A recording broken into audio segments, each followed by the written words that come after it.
Ladies and gentlemen, we have a very, very, very special guest.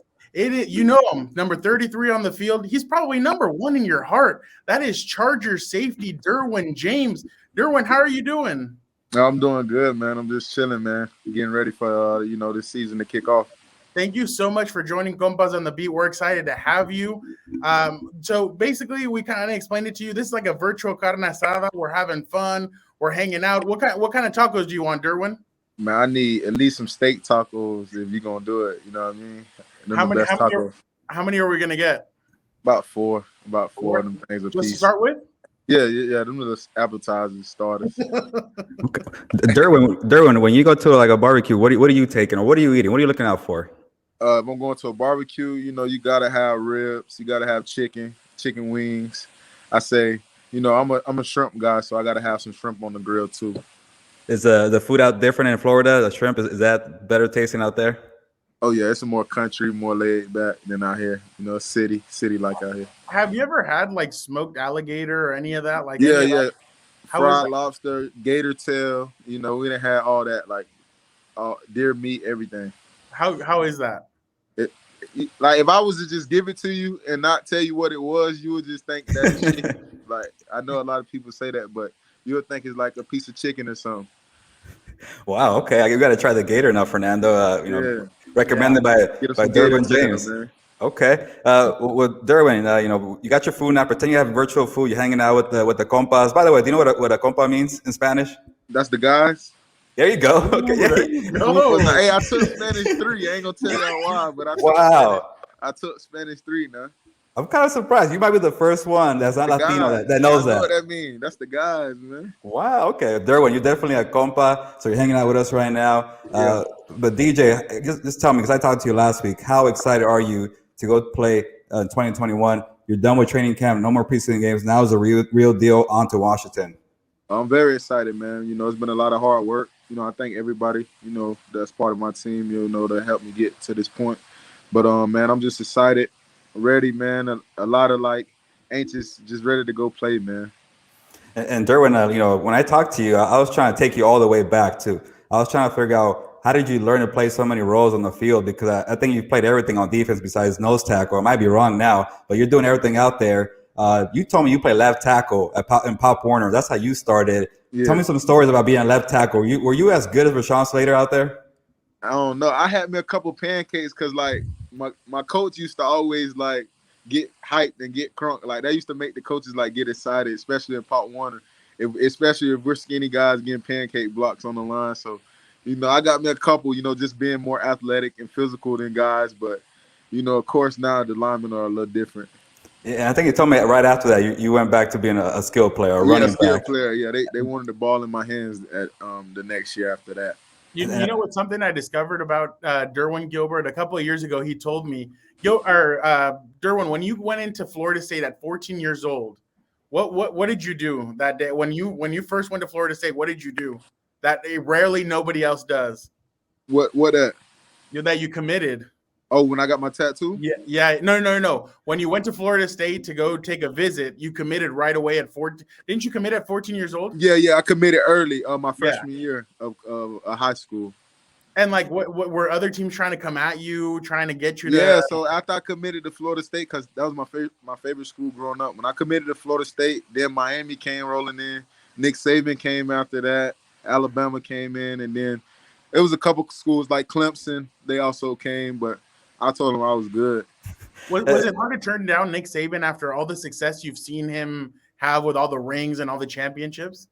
I mean, the rings and stuff was cool, but I wanted to go to Florida State and get my own ring. I mean, those is Nick Saban rings. I couldn't do nothing about that. So I wanted to go to Florida State to try to work towards my own ring. But, Alabama is definitely not a bad school either.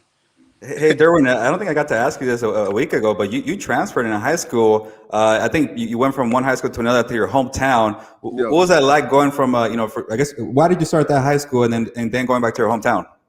My mom, she kind of moved me away when I was in the 5th grade. She moved me away, helped me stay focused, and she moved my whole family, my sister, brother, everybody. And from 5th grade all the way up to 10th grade till I matured, Then she finally let me go back home and graduate with my friends, So she kind of moved me away from fifth grade to 10th grade, telling me to stay focused, making sure I get all my work done. And it was a little different at first because I had to make new friends. But you know what type of guy I am. It wasn't that hard for me. You know what I mean? To kind of make new roles, new friends. Were You you know, the top talker, Derwin? What you say? Were you always talking in class? Were you the one that would Yeah, always... yeah. I kind of my early days, I kind of was the class, like, I get everybody going. I was the energy guy. The teacher, she kind of, had to let me know enough is enough sometimes. But it was fun, man. I wasn't like disrespectful or anything. I just was always, I'm the guy that gonna make everybody laugh, even when we're not supposed to be laughing at that time. Derwin, that kind of reminds me of an interview we had yesterday, Fernando and I with Jim Trotter. You spoke to him from the NFL Network, and I think he figured out that you might be the first overall captain of the Chargers since Junior Seau that's playing defense. I guess tell me about your leadership skills. Where you kind of developed that, and how special is that to kind of be known next to Junior Seau? First of all, it's an honor to be able to be even mentioned in the same conversation as him because everybody knows what type of player he was, man. So just to be in the same conversation with him, it's very amazing, man. But I take credit in my leadership. I want to elevate the guys around me. I want to hold everybody to that standard and just get better every day. And I feel like, you know what I mean. Me working back from all this adversity that I was going through, I feel like guys just got so much respect for me, and they love just playing around me. Derwin, when did you first meet Jalen Ramsey? I met Jalen Ramsey my freshman year of my recruiting visit. Actually, he was my recruiting host when I was committed to Florida State. So I go up there my sophomore year, my junior year, and then finally my senior year when he was at school. Well, my senior year when I was in high school, he was up there already, and he was always my host, and he always showed love to me. So it was cool. So did you guys click right away? Yeah, right away. When he used to, because in college, when you got your host, when you're coming in, I'm pretty sure how you guys know how that works. Yeah. He kind of the guy that shows you everything around and stuff. So, Jalen was my host, and it was a lot of fun, man. So when did you guys and then you guys became like big brother, little brother? Yeah. So I think it was my junior year of high school. And I think he was at Florida State at that time. It was my junior year. I think it was their first year when they won a national championship his freshman year, and it was just very exciting. Hey, Derwin, now that I think about it, Jalen went back to number 5, right? And you were number 3 at Florida State. Any reason why you didn't go back? Man, it was the prices are crazy. We ain't gonna discuss that. The price is just as crazy. They was charging me too much, man, for that. Go ahead. I was gonna say, well, hopefully you have a big time monster season, and then you get a fatter paycheck at the end of the year. Man, I'm just trying to ball, man, but they was trying to take my head off, man, with those prices, trying to change that number. Derwin, this year we feel like you're going to try and take heads off. I remember a couple of years ago, you told us, after your rookie year, you were like, I want to hit more. I want to hit harder. And we're like, you didn't hit enough. And you're like, nah, I want more. How hungry are you now for this upcoming season? I remember, man, just back in the interview in the spring, man. Yeah. I'm starving, man. Telling them guys I'm starving, and it's still to that point, man. I'm ready to get out there and play. It's been a lot of preparation and work up until this point. And man, like I said, man, I can't ready till we in Washington, and it's time for kickoff. They lock them gates, man. Hey, Derwin, you're mentioning how you're itching to get out there, but I guess how competitive, how challenging is it facing Justin Herbert in practice? You got him as a rookie a year ago, but now he's a different quarterback, and you're out there healthy. How you guys been going at it, you and Herbert and your defense? Man, we've been going at it. Man, our offense is a test every day, man. And I'm not just saying this. I believe our offense is one of the best in this league, and a lot of people are going to see that. And we go against them, and we hold ourselves to a standard on defense. We feel like we're going to be one of the better defenses in this league, the best defense in this league. So, just going against each other every day in practice. The throws are there with Herbert, man. If you're not there, you're not making the play. So, just going against that every day, and it's very fun, and to get you ready for the games, it makes going against the other opponents that much easier. Derwin, I got to tell you something, and I mean, I don't want to rat out Herbert, but he told us after the scrimmage that was not an interception by you, that he was down by contact. Tell him. Nah, we always say in practice, because we're gonna play to the whistle. Like, whether the D-line claim they get a sack, if you throw the ball, if you attempt the ball, it's whatever happens. So if we get a sack and they throw a touchdown, the offense is going to celebrate the touchdown. They're not going to count it as a sack. I always tell the guys, man, it don't matter. Like, we play until the end. Derwin, you made me nervous one day when we were at practice. We're on the sideline. Herbert's running towards the end zone, and it's you and Kenneth Murray coming full steam ahead. And I told Gilbert, I'm like, if that's a regular season game and that's the regular quarterback of the opposing He better team, get down. He better get down. That's all I'm gonna guy's say. getting launched into the That's third all row. That's all I'm gonna say, man. He better get down, man. I wanted to ask you real quick about what David Mulugheta has meant to you, and it seems like he has you guys as a family, that you guys are all family to him. Is that kind of what it feels like when you're under David Mulugheta? Man, David Mulugheta is, man, that's my big brother. It's not just my agent. That's like my big brother. I can call him like right now. Like we could join him on the Zoom call and it'll be like all love, man. I can call that man any time of the day. And he always there in my corner, man. And he's never a guy that's gonna tell me everything I want to hear all the time. That's what I like about him. He's like authentic, he real. He like sometimes like that you may not want to hear the truth, but he gonna give it to you exactly how he know it. So that's why I got so much respect for him. And like you said, with that family, we're big on that family ties. Hey, DJ. Sorry, Fernando. I was going to say, DJ, that reminds me of last year when David went to your house after the injury, and Melvin Ingram, Casey Hayward, and Coach Anthony Lynn. Like, how big was that to see those guys? People who care about you and kind of lift your spirits up. Man, it really showed me, who care about me a lot. When I'm going through adversity. When I'm vulnerable at the time. When I couldn't do nothing for myself at the time. Just to see at my lowest, so many people, so much support, building me up.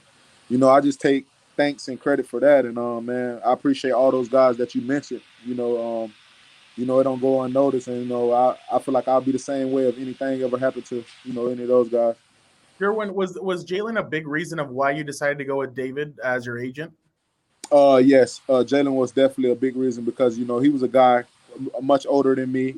You know what I mean? And he kind of already gave me the rundown, the scoop on him, as I was going through everything in college. And, I trusted Jalen, all the feedback he was giving me. And then, just when I got to finally meet David and kick it with him, it was just like, it's like I feel like I knew this man for 10 years already. So, like, it was kind of cool. And, we've been tight ever since. What should we expect from number 5 on the Rams this season? Oh, man, all-pro corner, best corner in the league. I mean, he's a dog. He's going to talk his trash. He's going to let you know when he's locking your receiver up. And like I say, he's a dog, man, every day of the week. And Derwin, this is actually an NFL season preview podcast show. I guess, can I put you on the spot? I guess the AFC West, how's that looking for you? Oh, the AFC West? I always love us. I love us, man. Like, if I don't love us, who is? Like, I love my squad. I love my guys. We trust our preparation. And like I said, we know we're in a tough division, but it's football. At the end of the day, we got to come out and compete. But I love my guys. Does that get you excited getting to see across from you? It's Travis Kelce, Noah Fant, Darren Waller. How exciting is it to go up against those kinds of tight ends and have them all in the AFC West? It's exciting because, like I said, I get those guys 2 times a year. So I gotta come out and be on my P's and Q's every week. And like I said, I'm pretty sure they'll be looking for me too. It won't want me to just be looking for them. Hey, DJ, I know you're busy. You're I guess recently you're a dad now. I'm a dad, man. Derwin Jr.? Is that the name? No, Derwin James III. Oh, okay, the third. Okay, you're the junior. I forgot about that. Okay, the third. Okay, before I let you go, how's that being a dad? I know you're busy and he's probably near you. Oh man, it's different. And actually he's probably downstairs with his mom. And it's the best feeling in the world. I don't know if you guys have kids, but it's nothing like it, man. No plays like it. No moment in football has been like that moment. Just holding my own son, and I cherish every moment of it. Derwin, I remember during the draft process, it was said that your mom called you Pooh Bear. Oh, don't you start this, man. You remember everything. Look at you remembering everything. Look at you. Derwin, I'm going to tell you something I remember about Look at you, bro. I'm going to tell you something else, but what's your nickname for your son? My nickname for my son right now, man, I'm just calling him Trey, T-R-E, because he's the third, Trey. Derwin, I'm going to tell you right now, when people ask me, what's the one play from Derwin that you remember? I remember in Kansas City, that 2018 year, you guys are in Kansas City, Thursday Night Football. It's 3rd and 3. Patrick Mahomes hits Travis Kelce. It looks like it's going to be an easy walk for him to get a first down. You run up, grab him, pick him up, and drop him. And you looked at Travis Kelce and you said something. And that play for me will always be in my head about you. I just remember you said something to him. You were just aggressive. Everybody knew right then and there that you were coming, that Derwin James was going to be one of the best safeties in the NFL. Oh yeah, man, that was a great moment, and like I said, man, that moment I love that game so much, man, because we came back and we battled. Came down to the wire, but I think that's the last time we beat them too. So, Yeah. man, we need to come out and, like I say, play our brand of football, and I'm excited to be back, man. I'm excited to have the guys around me that we have, the coaches I have around me. You know, I'm just excited, man, and I can't wait the next week, man. Derwin, we're so thankful to have you on Compas. Thank you so much for joining us, and we'll definitely. I still love. Hey, make sure they know I got that word right, because I know that's the guy. Yeah. Compas. Repeat it Compas again. Derwin. Repeat it again, Derwin. Hey, What does Compas how you mean? say it in Spanish? How you say it? I just understand. Compas. Compas. Yeah. Hey, Derwin, do you want to do a promo? Say, watch Compas on the beat. Watch Compas on the beat, man. Derwin James signing off, man. Watch Compas on the beat, man. Love that. Thank you That's so perfect. much.